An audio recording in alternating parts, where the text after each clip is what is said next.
Hey, welcome everyone to the YouTube video. Christian's preparing. I'm busy, guys. Yeah, I'm going to send out the link real quick. I'm going to sell out the Zelda. Via the Twitter. See what I did there? I don't know. I have no idea what you just said. You see what I did there? No? I said I'm going to send out the Zelda. You said I'm going to link. And I said the Zelda. Video game humor. Okay. All right. We're off to a firing start. Okay. Send out the tweets. We're good. Okay. You guys good to record?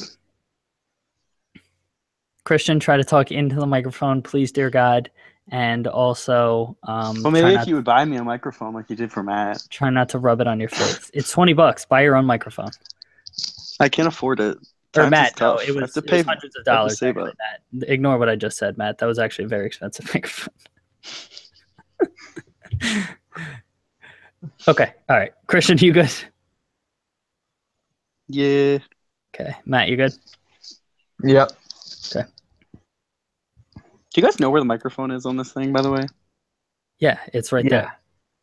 It's the thing you press to go up and down with the volume. The middle part's the microphone. It's right there. Oh, that's it? Really? Yeah. Okay. Cool. Yeah. Are you ready? I'm ready. Hey, everybody. Hope you are having a lovely day. Welcome to episode 25 of the Bros Talking Soccer podcast, brought to you by Fan Futsal. As always, my name is Dave Knittel, and I'm here with my brothers Christian and Matt to discuss stories from around the soccer world. Christian, how's it going? You know, Dave, it's going pretty average these days. How about you? It's good. Weather's heating up out here, 80 and sunny. Tough to complain. Why are things average for you? It's just been so long since I've won a soccer game, and it's just really plaguing my brain. Okay, well, hopefully that changes soon, but hopefully not in Fan Futsal. Matt, what about you? How are you doing? Doing well, Dave. I'm happy to be home. Done with school for the summer. Excited to be back in the 610. Nice. Yeah, how's summer break going so far? Good. Just playing a lot of basketball and just hanging out. Loving life. Awesome. Great. Okay, so before we get into our topics real quick, usually I pass it off to Christian for a trivia question, but he's a little ill-prepared this week, so I actually have a trivia question for you guys. So in 2017, the year, not the season, but just the year 2017, there is one team in the English Premier League that has been in the exact same position all of 2017. Who is that team? So listeners, we're going to give you some chances to think of it. We're all going to think about it, and at the end of the podcast, we'll let you know the answer. So with that, let's get to our content. Before that, let me quick tell you about Fan Futsal, our sponsor. We're all busy people, right? We barely have enough time to read or check all of our snaps, Twitter feeds, and Facebook profiles, let alone eat or sleep. With so much of our time already accounted for, who has the time to spend hours on fantasy soccer research? Not me, and I'm assuming a lot of you don't either, which is why Fan Futsal is the perfect game for you. In Fan Futsal, you select 5 clubs instead of 8 to 11 individual players for your weekly fantasy teams.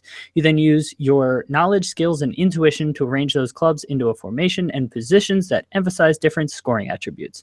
Our only fantasy scoring elements are goals scored, goals conceded, and the result of the match, so you only need to follow match scores. If you've never played fantasy soccer before, or if you have played and don't love the experience, Fan Futsal is the game for you. You don't need to worry about lineup rotations or player injuries. You don't need to follow detailed player stats across multiple matches at the same time. Plus, it's really easy and quick to set lineups on Fan Futsal. We have games from the major European leagues, as well as games from Liga MX in Mexico and MLS in the US. It only takes a few seconds to sign up, and there's no long commitment since our games are weekly. Check out a unique, simple fantasy soccer experience at FanFutsal, FanFutsal.com today. And with that, let's get right into our topics for this week. So this past weekend, Arsenal played Manchester United and won 2-0. That win marked the first time Arsene Wenger beat Manchester United manager Jose Mourinho in 13 attempts. I want to talk to you guys about a couple things, but first one, Christian, why do you think it took so long and so many attempts for Wenger to finally get over the hump? Mourinho's just had better teams, in my opinion, over the years. He first came into the league when Arsenal kind of were on the decline in the mid 2000s after they had their invincibles and their really good teams moving on and retiring. So I just think the timing didn't really his best team, but Mourinho's just had his tactics down. He knows how to grind out results when he needs to, and grit in his players most of the time, but still to see that it took 13 attempts in the league for Arsenal to beat him with a team like Arsenal. Broke up a little bit there, Matt. I'm not sure if it broke up for you too, but what do you think, Matt, about the 13 attempts? Yeah, I think it's a ridiculously long amount of time considering the club Arsenal is. He's played against Chelsea and then now I guess United, two probably the biggest 3-4 clubs in England. And Arsenal's right up there as another top 4 big club. So it's a bit surprising that it took that long for him to just beat either one of those teams. I would say in period where Jose was there, he has had a little bit of the better team, but in the league that it is, it shouldn't take that long to beat a certain team. Anything can happen any given week, and especially some of the players Arsenal has had over the years, they should have been able to do it. Agreed. I mean, yeah, Arsenal has had talented squads over the years, and they're one of the top 3 or 4 teams. So I think it's just more surprising and sheer kind of coincidence, or maybe there was some sort of mentality from Wenger at the end of this, but it was kind of surprising. Now, the next thing about this match that was interesting, Christian, Man U rolled out a very obvious second choice lineup, signaling they're going all in the Europa League as a way to get into the Champions League. Do you agree with that strategy rather than trying to get a win and maybe going after 4th in the league? Especially after what happened with Liverpool and kind of leaving the door wide open. I'm surprised Jose chose that, but he's been saying it for a couple of weeks now. I remember in their last match, I guess it was against Swansea at home, they tied 1-1, and he said, top 4 is over. We're just going all in on the Europa League. And I thought it was mind games because he's done it numerous times over the years, but I remember when his first year back at Chelsea in his second stint, that was 13-14. He played Liverpool towards the end of the season, and Chelsea were in the quarterfinals of the Champions League at that point. And he played a second side at Anfield and grinded out the result. Then they won 2-0 in one of the most devastating games I've ever seen in my whole life. Yeah. But yeah, he does this stuff sometimes, and most of the time it works out for him. But this time, I think he chose it wrong. Real quick clarification. You said with Liverpool screwing up, which screw up are you referring to? Are you referring to this weekend tie? Because also, so along that same point, Liverpool last year went kind of all out in the Europa League to try to win, and in the final they ended up losing and didn't get into the Champions League, which is why they didn't have Champions League football. So there's also that risk that Man U's running by going all into the Europa League. Matt, what do you think about this strategy? Yeah, I thought you were talking about the Europa League thing as well, but this strategy, I think it's probably their best strategy at this point. There's no way they're going to be able to catch Liverpool or City. I mean, I'm not saying it's pretty much no way that they're going to be able to catch Liverpool or City. City's run-in is against 3 teams that are not of the best quality. I think they're pretty much safe in the top 4. I actually don't know who Liverpool play the last 3 games. West Ham and Middlesbrough are our last 2 games. Oh, you have 2 left? Yeah. So you should be able to get the job done there. And Europa League, it's the teams they have left, they're already done the one leg, right? And they won 1-0. Yep, on the road. On the road, yeah. So 2 more games, and then they're qualified for the Champions League. So I think that's their best shot. Okay, risky strategy. Christian, you were going to say something before? Yeah, I was just going to mention the fact that it's very risky, the strategy that they're going with, though, because they had a chance for top four still. And Ajax is not going to be a pushover in the final after seeing what they did to Lyon 4-1 in an absolute demolition. And they're young and exciting. And a lot of what I see from United is they're very lethargic and they've got a lot of older players. So it'd be very interesting to see how they collide. Yeah, I'm really interested to see that matchup. So neither of them are decided, but the final's looking like it's going to be Man U versus Ajax. So that should be fun. Last little point here on this topic. Man U, this loss for Man U was their first in 25 matches dating back to October of 2016. What is more impressive, the 25 matches unbeaten or the fact that they only moved from 7th to 5th in the table? Christian. Which is more impressive? Yeah. Well, I mean, it's more impressive that they that they have gone that long without losing a match, but it's more ridiculous that they've only gone 2 spaces in the table in that time, and shows how far they were behind, I guess, the other top 6 teams. Matt? Yeah, well, a lot of those matches were draws. Still 25 games is a crazy amount of games to not be defeated. But there was a lot of home draws versus weaker opponents that happened in that time span. So I think it's more impressive that they only went up 2 spots in the table. Going on that long of an unbeaten run, yeah, the two are kind of related, but it's kind of crazy that an impressive, just from a sheer coincidence, like impressive standpoint, that they only moved up 2 spots going that long undefeated. So that's that for me. So as we're coming up on the end of the season here, Chelsea, they only need basically 1 victory to secure the EPL title out of their last 3 matches, which they could do at, I believe, West Brom on Friday. This will mean that since 1992-93 season, which is the first EPL season, still no English manager has ever won the league. Matt, how and why is that possible?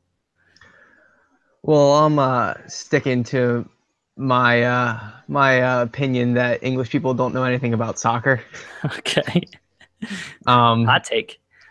Yeah. So the commentators, there's times when I'm just listening to English commentators during the games, and they're just saying things that are completely wrong, and it blows my mind that they're and it's like, and then Americans are going to listen to it, and the always the stereotypical. You have a British coach coaching your young academy teams in America because you think they know everything about soccer, but not surprised by it. Christian, what about you? How or why is that possible? I'm very surprised that in how many years has it been? 25? Is this 25? Something like that. Yeah, 26. Yeah. That is just incredible to me that in the whole Premier League era, no English manager has taken their team. Like in every other league you see managers either rise through the ranks of a club and get promoted to the first team, or they bring in someone of that nationality to take over. You see it all the time. It's very shocking that there is no English manager that's been like a figurehead and just like a brilliant manager to lead his team to glory. And it's shocking. I don't even know if he has to be brilliant. It's just shocking just because like you would have thought that somebody could have fallen into something and won it that way, just gotten into a job or have been a club legend at a big club and gotten the job. And it's just been really surprising. Does it say anything either positive or negative about the league, Matt? Well, I guess it is a negative for the league, or maybe not a negative for the league, but a negative for the English national team that, so many of their players in their top flight are foreign players, and the managers who are successful are also foreign. Against, the system in England. But yeah, I mean, it's not the worst thing. I'm not saying it's a bad thing. It's just different. Christian, what about you? Is it a positive or negative? I think it's positive from the standpoint that they're bringing in the world-class managers and players into their league, and they're putting those players on display for the world and for their fans that are in the country. But it is a little, I would say it's negative. It's a standpoint of raising up management or raising up a lot of their actual players who can't really seem to break through from that very solid, above average, even very talented players to breaking into the world class stage. So good for English Premier League and their fans, bad for the English national team and the English players. Yes. Yeah, I think I can agree with that. So speaking of English managers, but let's move over to Spain. Granada's new manager, Tony Adams, is doing very poorly. Granada is pretty poor side in La Liga, so that will give him. But since Adams took over, they've lost 5 straight matches, given up goals by the boatload. I think only scored 1 goal. After the most recent loss to Real Madrid, which should have probably ended 10-0, it only ended up being 4-0. Adams was pretty carefree in post-match press conference, even said he asked Zidane, who's the Real Madrid manager, for those that don't know, to swap teams. He also said, quote, "It's a learning experience for me, but I've done it before and I'd like a good team one day," end quote. Christian, what do you make of Adams' kind of carefree, blunt discussion with the media, given how poor he's been?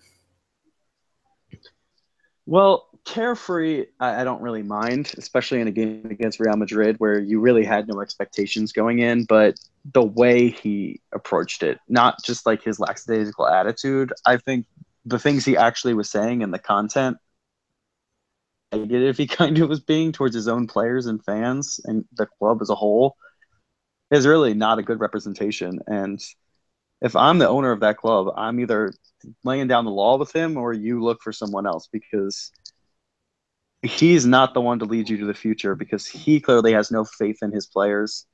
Why would anybody else? Matt, what about you? What do you make of his kind of lackadaisical approach and blunt discussion? Yeah, so I guess it's kind of tough to be attached to your team when this is only your 5th game in.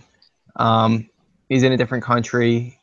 He shouldn't be throwing his players and the club under the bus like he was, but I can see why he's not too attached because it's so early on in his tenure there. I wouldn't be surprised if the end of the season is the end of his tenure there. But it does take a while to kind of get the camaraderie of a team and get everyone to gel together for a manager and kind of feel everything out in the club. Yeah, so for me, I struggle with wanting players. And so a lot of times, like the media or fans say, we want to hear what the players actually think or the managers actually think. And we don't want to hear just these stock kind of cliches that a lot of times players and managers always give.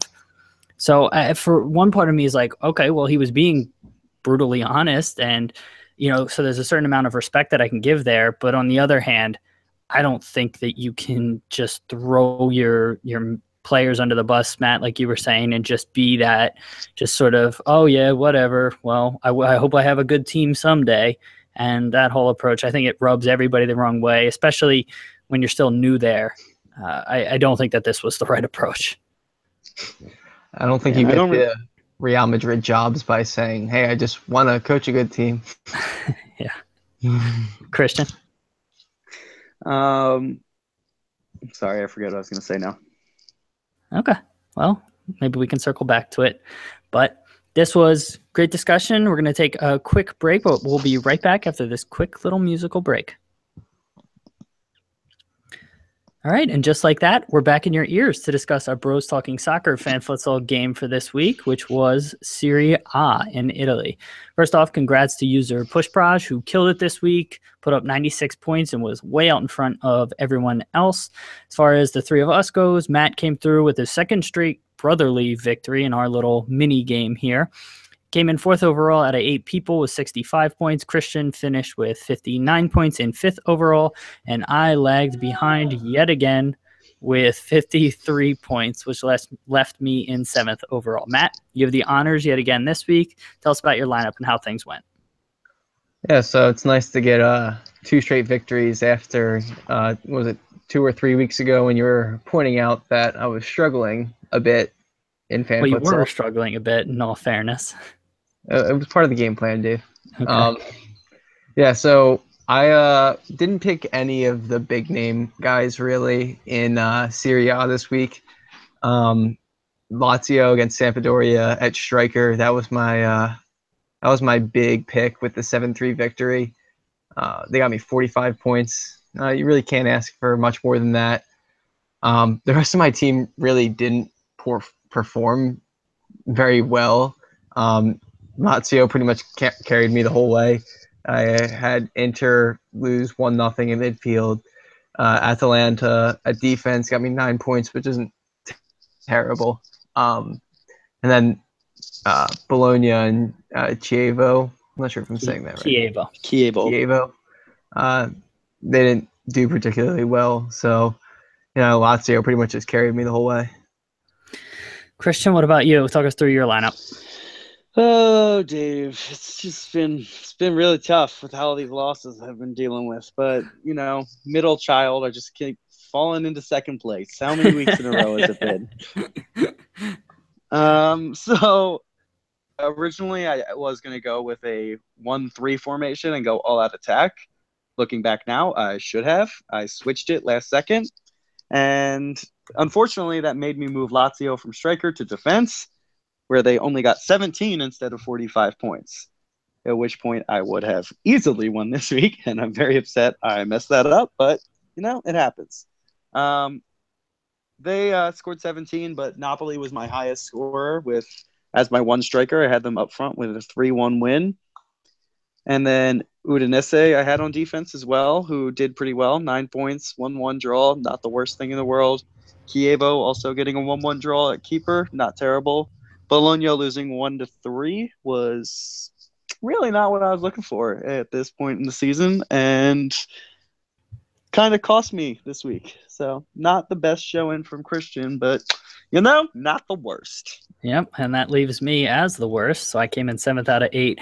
I made good selections of the clubs that I picked. I just didn't put them in the right spots, and that was ultimately my downfall. I went with a 1-1-2 formation, and my terrible pick was Lazio at goalkeeper.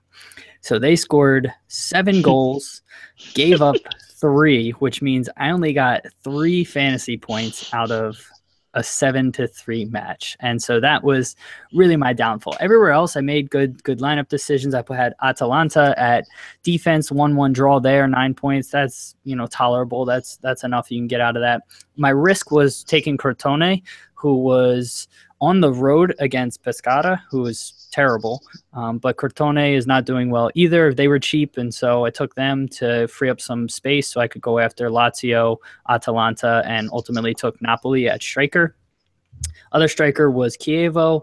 Got a 1-1 draw, but at least they scored for me. And again, my real big downfall was that Lazio at goalkeeper decision. So it is what it is, and hopefully next week I can do better. I hope you guys do worse.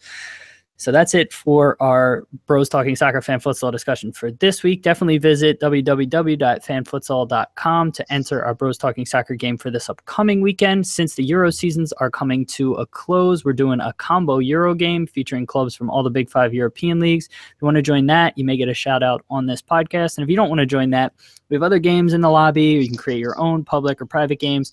Definitely check out the site and experience it for yourself. No matter what you decide, look for us on the site. My username is dknits11, Christian's is cknittle12, and Matt's is mpk8110. It's time for one more quick break, but we'll be back soon. I promise. Stick around. Welcome back. Okay, a couple of weeks ago, we had some goalkeeper videos, and this week we saw another one from Serie B this time in a match between, I believe, Frosinone and Trapani. Trying to get fancy here with my pronunciation, so that's what I'm going to go with. In this video, the goalkeeper for Trapani receives a weak shot after a corner and proceeds to sprint out of the 18, roll the ball to himself, beat one defender around midfield, dribble about 30 yards into the opponent's half before laying it off to a winger who drives inside and gets off a pretty good shot. Didn't result in a goal, but was this the most effective kind of goalkeeper FIFA move you've seen in real life, Matt? That I've seen in real life. I feel like it is the most effective one. I've seen highlights of, I'm pretty sure it was the Colombian. Yeah, I think his name was Colombian Higuita. Goalie. Yeah, I think Rene Higuita was his name. I'll double check that, but he would continue. Yeah, I've seen videos of him. It had to have been 30 plus years ago that he was playing, maybe 30. Around then, he has a lot of clips of him just dribbling around the field, taking defenders one-on-one, kind of being all over the place. But in recent years, I have not seen a goalie actually go pretty much the entire length of the field with the ball and successfully make a play of it.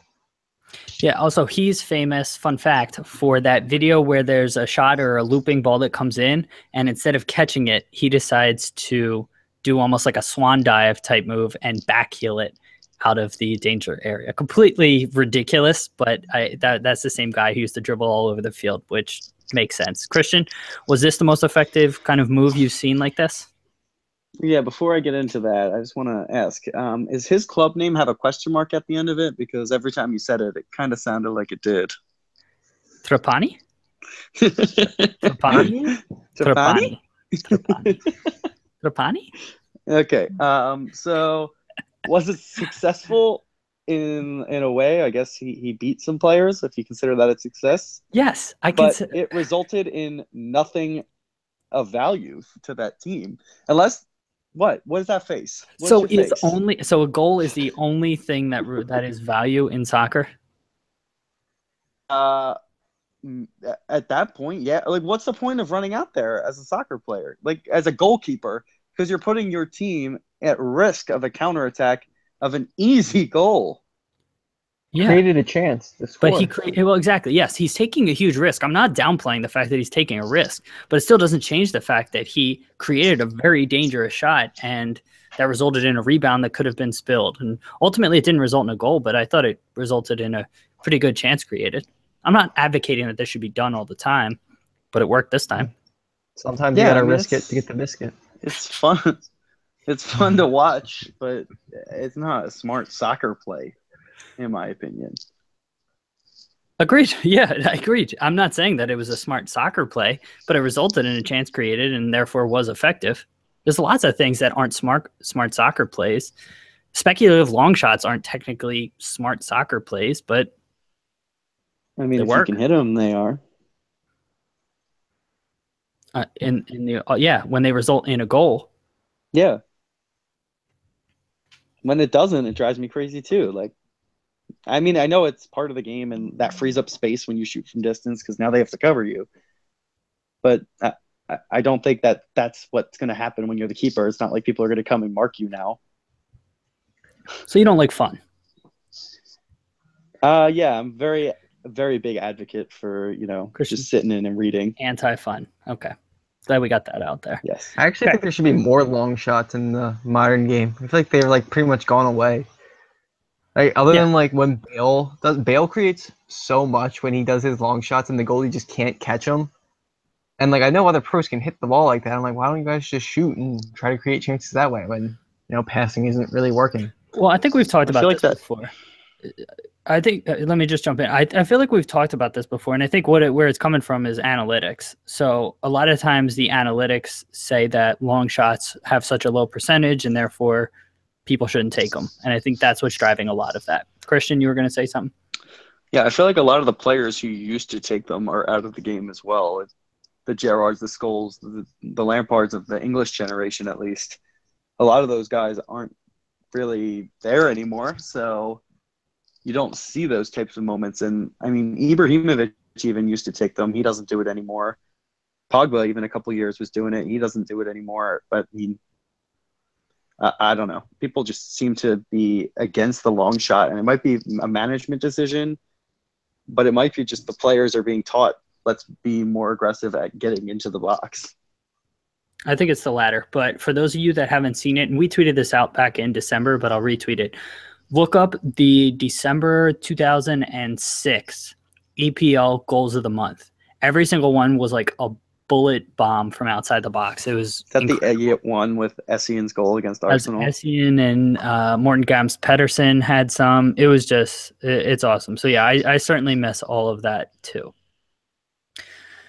Transitioning to this side of the Atlantic, we've mentioned this on the show before, but Liga MX is one of the more wacky leagues in world soccer. So they do a split season with 8-team playoffs at the end of each half season. So also they have promotion and relegation, but it's only one team and it's based on a 3-year weighted average. That makes for some really interesting things that happen at the end of seasons, like what happened this weekend. Late in their match, Morelia Morelia was tied with Monterrey 1-1, and if the result held, that would mean Morelia would be relegated. In the 91st minute, they were able to get a goal that saved them from relegation, actually qualified them for 8th and therefore the final playoff spot in the Clausura, which is the back half of the season, and the player that scored, Raul Rui Diaz, won the scoring title and the Golden Boot. Can you think, Christian, can you think of a crazier, more dramatic kind of last-minute play that with that many different implications that's happened in soccer? I can kind of think of one right now off the top of my head. A couple of years ago, who were they playing? I know Watford was playing, and they were Leicester. up against Leicester. It was yeah. Leicester. And Leicester had a penalty to get in promotion, or get into playoff for promotion. No. Yeah, it was the promotion. No, they were getting automatic. Yeah. Yeah. And the penalty is saved, and down the other way come the other. Well, it was a double save actually. He saves the penalty, saves the follow up. Then all of a sudden there's a counterattack. Watford get all the way down, and Troy Deeney scores to get them into the. Was it to get promoted that year? It was to get promoted. It was the playoff final. Yeah, they ended up. Yeah, no, it wasn't the playoff final. It wasn't at Wembley. It must have been the semifinal. Oh yeah, you're right. Yeah, and they ended up getting promoted that year too. So that was one of the craziest moments I've seen. Agreed. I forgot about that. That's a really good shout. Matt, what about you? Can you think of a more dramatic, crazy last-second play with that many implications? Not with that many implications. I know there's a lot of dramatic last-minute goals. The World Cup, the last 2 World Cups have gone in, the last couple minutes of the second extra time. What was it? Sergio Ramos's header versus Atletico Madrid to get them the first of the last 3 years ago, I guess. Now I believe it was 3 years ago in the Champions League final. Yeah, send that game to extra time. Obviously, that Watford one was a lot more dramatic. A lot was going on. I mean, the greatest, last-minute goal of all time has got to be the Aguero goal. I was waiting for it. I'm surprised it took you that long. Yeah. Been waiting well, that's just the best goal of all first time. words out of his mouth. Yeah, I was surprised. I don't know any greater implications than that. Yeah, so I can't think of anything that has had that many different implications to avoid relegation, qualify for the playoffs, and win a Golden Boot. Nothing comes off the top of my head, but there's been so many different sort of dramatic goals that are awesome to see, and that's why we love soccer. Yeah, my favorite still, not as many implications as Gerrard's 35 yards out after he was cramping to end up going to extra time at what was it, the Millennium Stadium at that point in the FA Cup final in 2006. Ridiculous. Yeah, City scored 2 stoppage time goals to win the league. All right. Lastly, let's move on to our hometown club, the Philadelphia Union, who were on a 15-match winless run stretched back to last season and was something like 250 plus days long. Late last week, they decided to release a Fresh Prince of Bel-Air remake of the famous intro video featuring Philly Union players. So there's a lot of backlash from the fans, and I know Christian, you and I exchanged some messages on that video. But Matt, what do you think of it given the Union's winless run? I don't know if this necessarily has anything to do with the winless run. I thought it was a very well-made video. Maybe it would have something to do. Maybe it was going to re-energize the team, have a new intro. But I don't think too much is relying on the intro of how well the team is playing. Christian, let's get your thoughts. I know you were negative on the video, just given that they hadn't won a match in forever. Okay, I was a little heated because of what was happening around the club at that time, and I saw it the day I was going down to watch them play the Red Bulls, and that's pretty much the game I look forward to every single year. I know there's 2 of them this year at home, but I was getting pumped up for the match, and when I saw that, I was like, this is what they do at training instead of actually playing on the field, and that's why they're doing that bad. But You know what? They showed it at the stadium. Everyone had a nice little laugh at the stadium. The video actually is very, very well done. It's very similar to the original actually did for the show. But it was, I just have to give a shout out to that game. The atmosphere, well done, Philadelphia Union fans. That was one of the best atmospheres I've been in outside of those two finals that we hosted a couple years ago. The Open Cup finals, for those of you that don't know.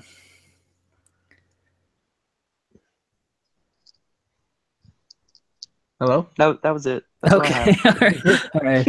I didn't know if that was a dramatic pause. So yeah, I want to just echo that thought real quick. A lot of these remake sort of videos or just videos put out by clubs or by any professional teams can be like really cheesy or not well done. I thought there was so much like attention to detail, and they got so much just spot on with how they made that intro and tied in soccer and the union. I thought it was just really, really well done. Having said that, getting back to the point at hand where you were heated about, Christian, when a team's just stuck on a winless run, I think focusing too much on training or too much on the negative can have a bad effect. And so keeping things light, I think helps out. And again, focusing too much on training can almost have a negative effect. And there's only so much training they can even do. And so that's where I was coming from. I was happy to see the video and happy they got the win. So hopefully this is a sign of things to come. Matt, anything else to add? Yeah, I was going to say, they don't train, for 15 hours a day. They're going to have some free time in their days. So I didn't have a problem with them spending, maybe this video. Okay, good. Christian, anything else you want to add? They clearly spent more time than that.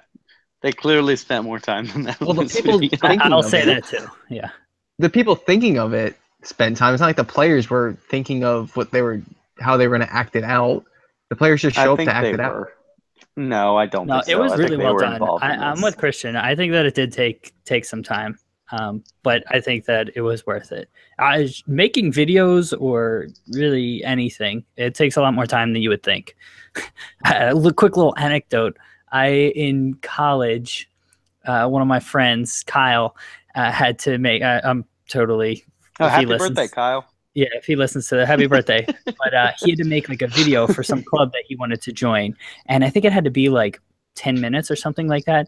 But it took hours just to go to different scenes and to just make sure you get the shot right. And that was just like a pretty poorly, edited and everything video. And so this was really, really high quality, really well done. And acting it all out, I'm sure took some time. So, all right. Anyways, let's get back to.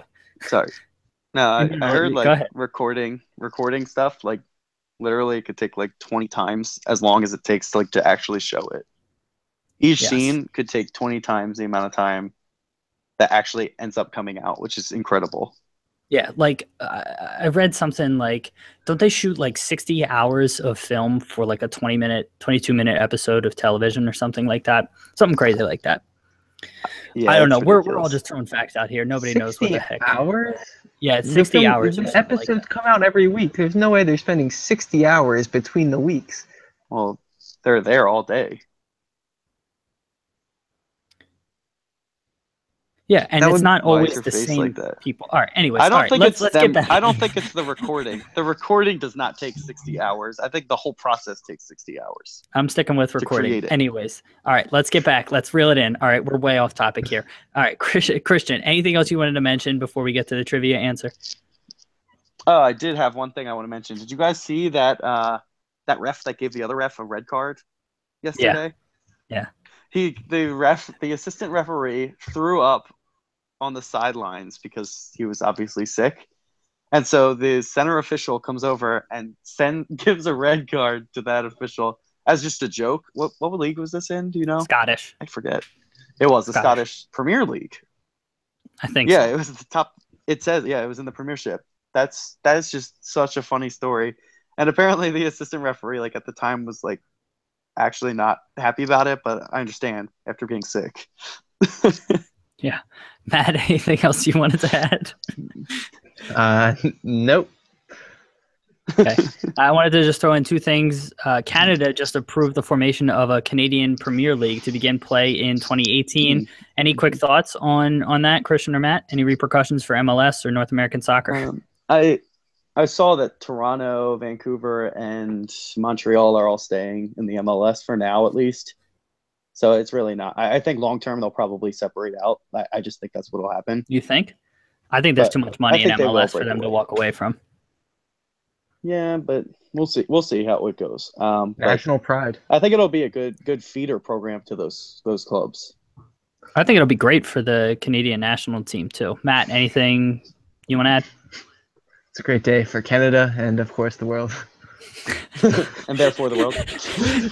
All right. Other thing I just wanted to mention, Real Madrid apparently paid 45 million euros for a 16-year-old Brazilian named Vinicius Jr. Apparently that's his name, who hasn't even made a first team appearance. 45 million euros. That's absurd. Just wanted to get that out there. All right, going back. I saw that they signed Teo Hernandez today from Atletico, which is a rival. Surprising. Yes. Okay. Our trivia question. So I'll give my question, and then Christian and Matt, you can shout out the answer if you think you know. So in 2017, the calendar year, there's one club in the English Premier League that has stayed in the same position in the table all year. Calendar year. Not since the beginning of the season, but calendar year. Who is that club? Who wants to go first? Matt? I think it's. I have two clubs in my mind. I think it's Chelsea. Okay. Christian? I would also say Chelsea, but my other club would have been Sunderland. Okay. Mm-mm. Neither of you are correct. Matt, what was your other guess? Everton.